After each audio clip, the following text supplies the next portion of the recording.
नमस्कार, स्वागत करती भाई लोगन के फिर से एगो भोजपुरी ब्लॉग में। तो आज के ब्लॉग में तोनी लोगन के ना ब्लॉग देखे के मिली ना तोनी लोगन के कुछ देखे के मिली। बस खाली तोनी लोगन से 1 से 2 मिनट बात करब और तोनी लोगन ई वीडियो को कंटिन्यू देखत रहा जा। ओकरे बाद तब तोनी लोगन के हम बताओ थे कि आगे का होता का करे पड़े।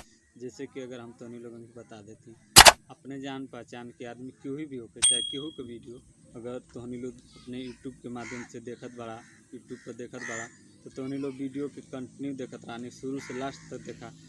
यानी कि जब तक शुरू से लास्ट तक ना देखबा तब तक वो वीडियो के कोनो कहानी तोहनी लोगन के समझ में ना आई।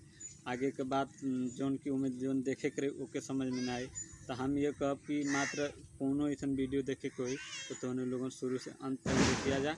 एक वजह से हम ये कहे खातिर तोहनी लोगन की ई वीडियो के माध्यम से बताओ कि बहुत सारे लोगन के जैसे कि हमके पता हो जाला कि मतलब 1 मिनट 2 सेकेंड रहे 10 मिनट के वीडियो हमें 1 मिनट देख ले और 5-6 का सीन और आगे के सीन बाकी ओकरे आगे का दिखे के मिली का ना।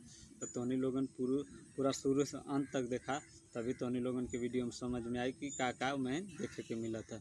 बस हम इतने तोहनी लोगन के बतावल चाहनी ई वीडियो के माध्यम से।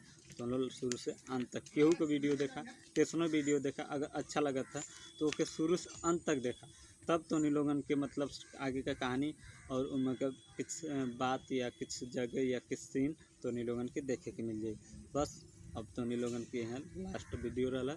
वीडियो तोहनी लोगन के अगर सुझाव चाहे हमार बात अच्छा लगल होके तो तोहनी लोग कमेंट में बताइया। वीडियो अगर पहले बार तो चैनल पर पहली बार आल होगा तो चैनल के सब्सक्राइब कर लिया। वीडियो पसंद आए तो लाइक कर दिया और फिर अगला वीडियो मिला जाए, तब तक ले जय हिंद।